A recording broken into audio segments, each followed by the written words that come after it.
Hello everyone and welcome to another Ultimate Fight review. This is for episode 9 of season 24 called What Are You Fighting For? A very interesting episode, and I know I normally don't upload on Thursdays. I'm going to tell you the main reason I normally wait till Fridays, and that is because I normally wait until the episode subtitle is revealed, and that normally takes until Friday. But because I was on the laptop just earlier on the day than I normally am, because I have a weird schedule thing going on for times I use the laptop and stuff. Uh, I just checked if the episode title would be on, just in case, and it was. And I was debating whether or not I should do the review today instead of Friday, which is tomorrow. But I thought to myself, hey, you know what? I may as well. You know, if the title's there, I might as well cover it. So, with all that ranting and raving out the way, let's actually get to the episode. So first things first, the coaches decided to decided to have a little visit to the house, and for a grill out, just chill, just relax a little bit. Same thing they did last episode, really, kind of in a way, but this one was more late at night, and it resulted in something. Okay, I think I've talked about this before, but when it comes to the Ultimate Fighter, there's always that one guy who drinks a little bit too much when it comes to the parties. And that guy, I think, this time round was probably Eric Shelton. Granted, he's still in tournament and he did win his fight very impressively, but he started preaching that there was basically a god, that everything was predetermined for Eric and stuff. And Tim Elliott was vehemently disagreeing with that, and fair enough, I mean, that's the best way to go about that. Uh, uh, I think I know Tim kept his cool relatively, and Eric kept spouting lots of random bullshit that really didn't make sense. He was drunk. Can you blame him?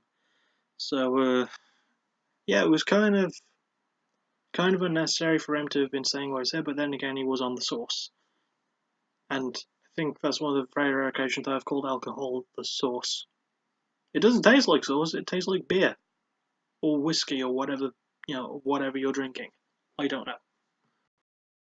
Then we get to well, according to the little summary thing on Wikipedia, the fight itself happens next, which is between Hiromasa, Ogikubo, and Antolin, and Ogikubo won by unanimous decision after 2 rounds. I will get to the fight, but first I want to talk more about Ogikubo.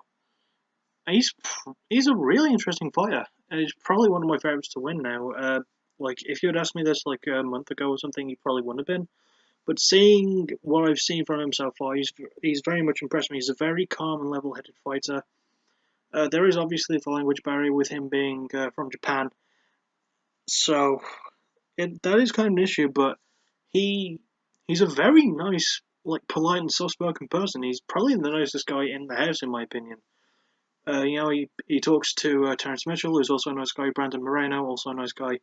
They have some really good conversations, and Terrence talks to Ogikubo, and they talk about like having figures and from Dragon Ball Z and cards from Yu-Gi-Oh! It's just really, really cool to see that kind of stuff.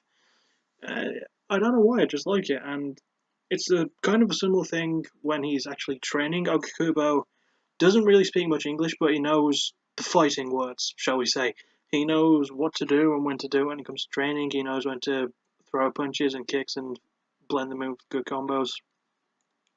Obviously with the takedowns as well. And Joseph Benavidez knows this as well. He knows that this is, despite the language barrier, he knows how to actually talk to Ogikubo.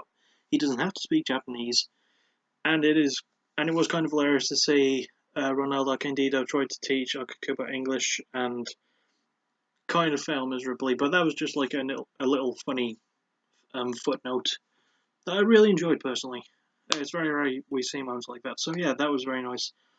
Also, I almost forgot to say, if it looks a bit weirder than normal, that's because the weather today is shit.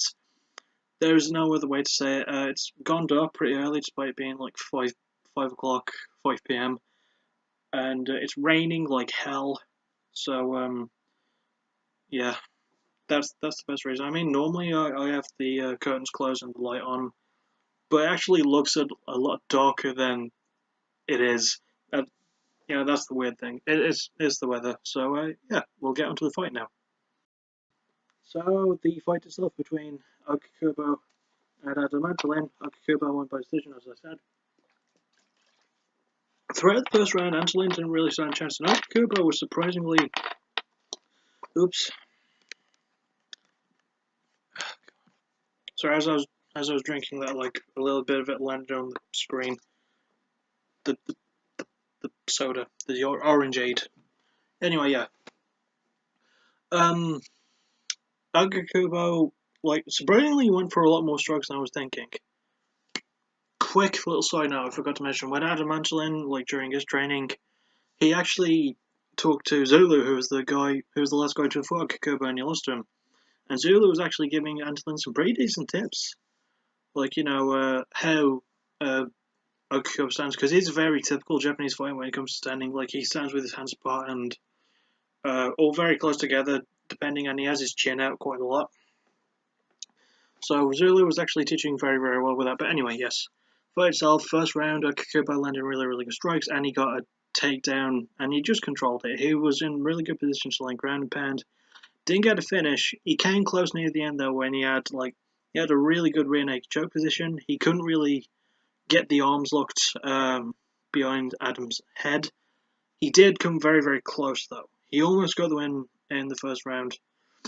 The same way he beat Zulu. It was a really, really good showing from him. In round 2, it was kind of more the same, and Adam looked a bit tentative to strike.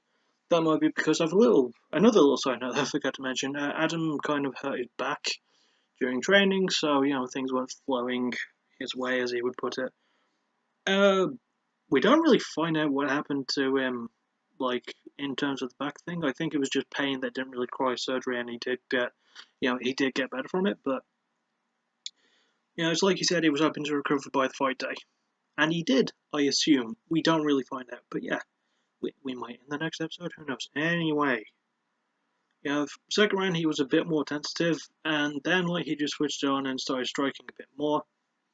But Ogikubo managed to get another takedown. And it was a very good ground game. Antolin managed to get a top position near the end of the second round. And did land some good strikes. But all in all, Ogikubo was just a bit too smart for Adam and got the unanimous decision win. Really good performance from the both of them. It was a good fight. It was decent. And then finally, we have the last 2 fights of the season, both of which are going to be in the next episode, which I think will be the last one.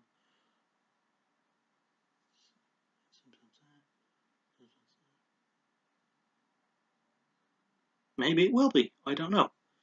Yeah, well, no, it's not going to be the last episode, but we'll have 2 fights. Ronaldo Candido and, give me a moment, I forgot who, against Eric Shelton, both from Team Benavidez. And then Tim Elliott from Team Benavidez against Matt Schnell from Team Cejudo. So, both very interesting fights. Unfortunately, as I was scrolling down the Wikipedia page to read this, they kind of spoiled the results, despite the episode not airing. Because for those who don't know, the Ultimate Fighter is taped. And I really hope this isn't, the case. I'm not going to spoil the results for you, because that would just be me. I'm going to wait till the episodes actually come around and review them for you. That's the fair thing to do. I'm not going to be a dick and spoil it. But whoever did this, screw you if it's right. Just screw you in general. Do not post spoilers like that. That is annoying as hell. I bet you're one of those people that goes to touch gloves in online games of EA Sports, UFC, and then strikes just that last moment. I hate sucker punches like that. And I hate you for spoiling the thing for me. You bastard. Screw you. I got really mad there. Sorry. Anyway, yeah, that's pretty much it for the episode. I'll see you all on Monday for UFC 205. Holy crapping Jesus, that's going to be fucking amazing. I'll see you all then. Take care.